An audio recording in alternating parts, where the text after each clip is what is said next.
Continuing our coverage now, following the Supreme Court ruling upending a bulk of President Trump's tariffs. Joining us now is Dr. Jared Pinson, Associate Professor of Economics at Cedarville University. Thank you for joining us on the National News Desk. First of all, digging right in, how did this move impact the everyday American taxpayer? You know, the list is long, from 401ks to groceries to cars. What do you think the impact will be? Well, the first thing is that wasn't answered actually is what's happening with the tariff revenue that has been raised at this point. And that's a question that the Supreme Court didn't answer, because there could be several $100 billion of rebates that are going back to businesses. When that ends up getting answered, will help answer some of the other questions that you gave. Because as of right now, all of that tariff revenue that was raised has not been refunded and isn't being refunded. And as the president suggested today, that will likely result in a legal showdown. To your point, we'll have to wait and see. We have seen stocks from big businesses like Nike and Abercrombie and Fitch rise since the announcement. But what about small businesses? What impacts do you foresee coming out of this for them? Well, the first thing for all businesses is this will help clarify what authority the president has. So the biggest issue here has been the uncertainty. The president has put on tariffs, one day is taking them off the next day. And this ruling limits the scope as to what type of tariffs he can put on. So that certainty is important for businesses, both large and small. And that'll simply help with future planning. One of the headwinds in the economy last year was that uncertainty and businesses not knowing where to deploy their capital because they didn't know what their cost structure was going to be. And so that was an issue, and this has now at least clarified that a bit. Well, you speak about, the need for clarification and not knowing, but I think there are more questions following the president's announcement today, some saying that his decision more limited than it appears, because as we saw today, the president's push for tariffs is not going to go away. Do you think they'll just be replaced? Well, the ruling was narrow in that it was a very specific aspect of the law that the Supreme Court was ruling on. So the president does have authority with tariffs on a bunch of sections. So Section 232, Section 301, Section 122. There's a whole bunch of authority that he has with this, and this was one narrow ruling on that. So it wasn't a strike down of all tariffs, but it was more of he can't just do what he wants. And these other sections within law have limitations as to timeline and even size of the tariffs. What the administration was doing before was putting on tariffs at basically whatever level or levy that they thought was appropriate, and that's limited severely. So what we should expect is some of the cost pressures that businesses were facing from these tariffs to be lessened considerably. Now, how long that takes to flow to consumers, that's the question we don't have right now. Dr. Jared Pinson, Associate Professor of Economics at Cedarville University, thank you for your insight tonight. Thank you for having me.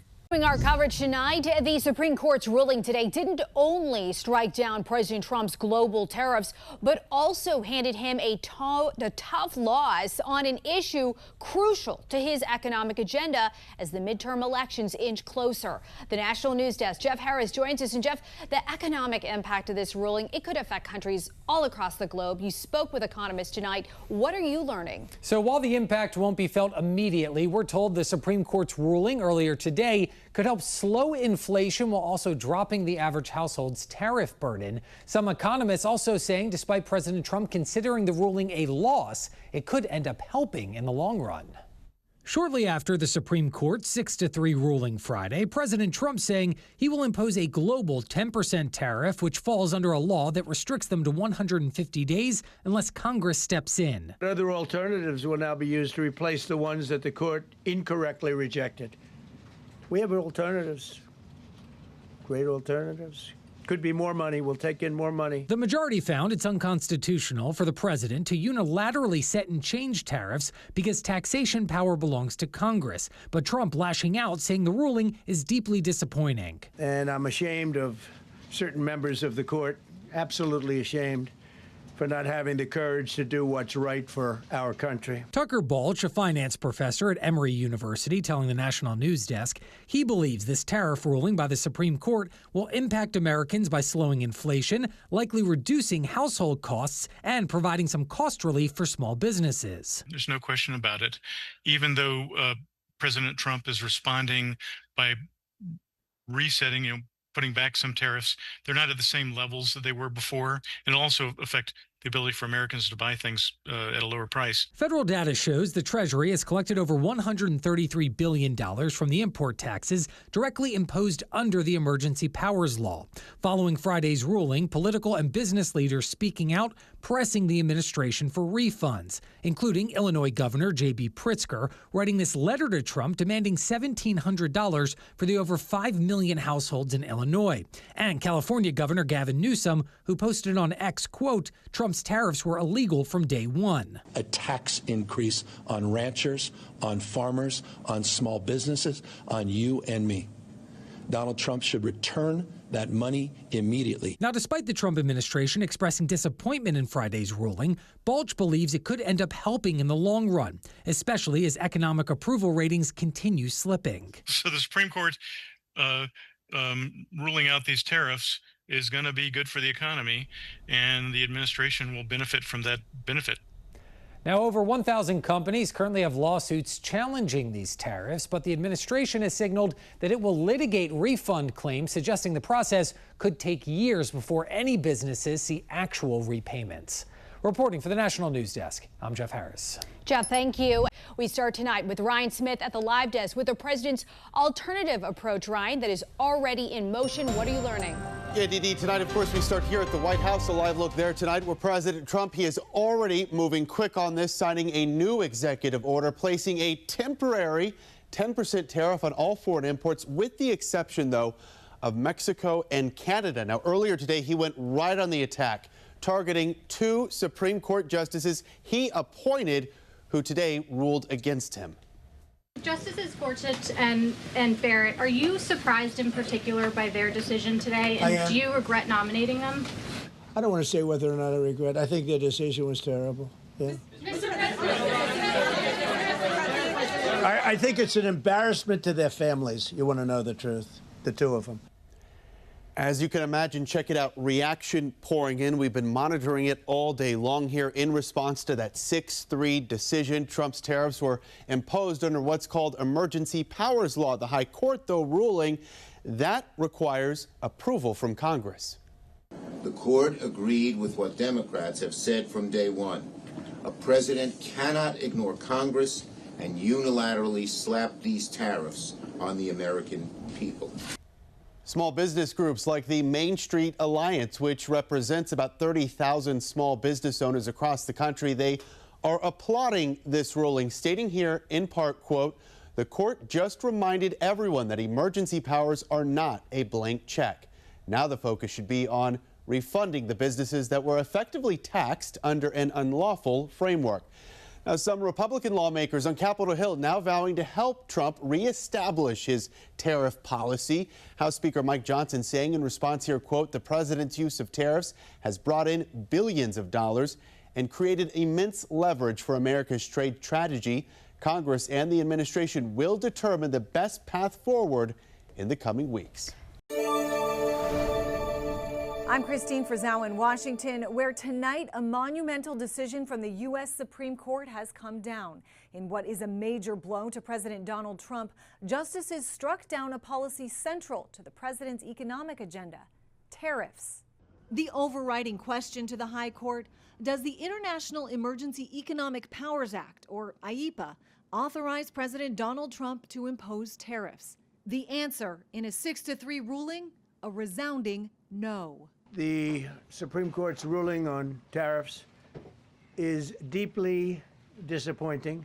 The 3 liberal justices, joined by Neil Gorsuch, Amy Coney Barrett, and Chief Justice John Roberts, who wrote the opinion, connected the issue to the founding of the country itself, writing, quote, Americans fought the revolution in no small part because they believed that only their elected representatives, not the king, not even Parliament, possessed authority to tax them, adding, the framers gave that power to Congress alone. Roberts and others clearly view this as a tax that rests with Congress. President Trump vowing to use other laws to try to keep his tariffs in place, as they've already brought in about $200 billion in revenue, also insisting the country still faced a national emergency due to the influx of illegal drugs from countries like Canada, Mexico, and China, and because of unfair trade deficits. We were being ripped off by almost every single country in the world, had some massive surpluses.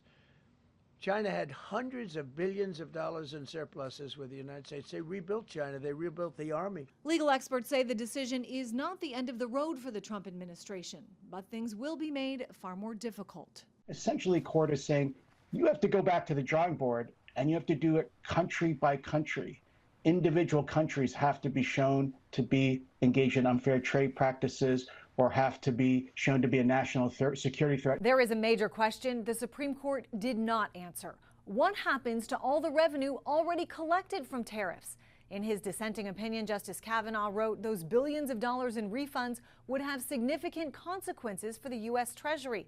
The process of returning that money, he said, is, quote, likely to be a mess.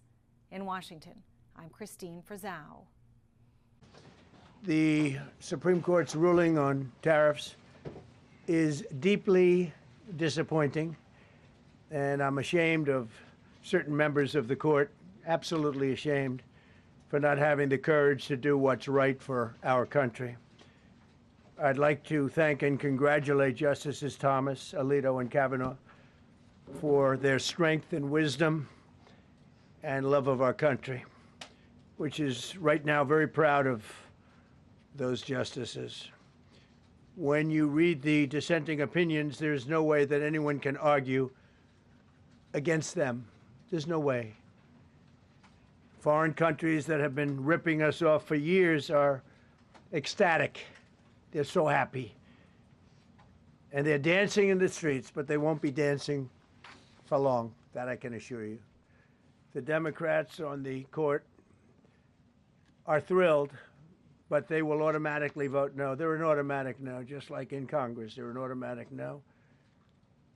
They're against anything that makes America strong, healthy, and great again. They also are a, frankly, disgrace to our nation, those justices. They're an automatic no, no matter how good a case you have. It's a no. But you can't knock their loyalty. It's one thing you can do with some of our people. Others think they're being politically correct, which has happened before far too often with certain members of this court, and it's happened so often with this court. What a shame. Having to do with voting in particular, when in fact they're just being fools and lapdogs for the rhinos and the radical left Democrats, and not that this should have anything at all to do with it. They're very unpatriotic and disloyal to our Constitution. It's my opinion that the court has been swayed by foreign interests and a political movement that is far smaller than people would ever think. It's a small movement. I won by millions of votes. We won in a landslide. With all the cheating that went on, there was a lot of it, but we still won in a landslide. Too big to rig. But these people are obnoxious, ignorant, and loud. They're very loud, and I think certain justices are afraid of that. They don't want to do the right thing. They're afraid of it. This was an important case to me, more as a symbol of economic national security, and also, I would say, just for our country itself, so important, because we're doing so well as a country. We've never done so well. The good news is that there are methods, practices, statutes, and authorities, as recognized by the entire court in this terrible decision, and also as recognized by Congress, which they refer to, that are even stronger than the IEEPA tariffs available to me as President of the United States. And in actuality, I was very modest in my ask of other countries and businesses because I wanted to do, and it's very important, I wanted to be very well behaved because I wanted to do anything, I didn't want to do anything that would affect the decision of the court, because I understand the court. I understand how they are very easily swayed. I want to be a good boy. I have very effectively utilized tariffs over the past year to make America great again. Our stock market has just recently broken 50,000 on the Dow, and simultaneously, and even more amazingly, broken 7,000 on the S&P, two numbers that everybody thought upon our landslide election victory could not be attained. Think of that. Nobody thought it was possible to do it within 4 years, and we did it in 1 year. They said, you'll never be able, you'll go back and you read the geniuses, read their statements, all of the Nobel Prize winners in economics. They said, no, you couldn't do it in 4 years. Well, we didn't do it in 4 years. We did it in 1 year. We broke every record in the book, and we're continuing to do so.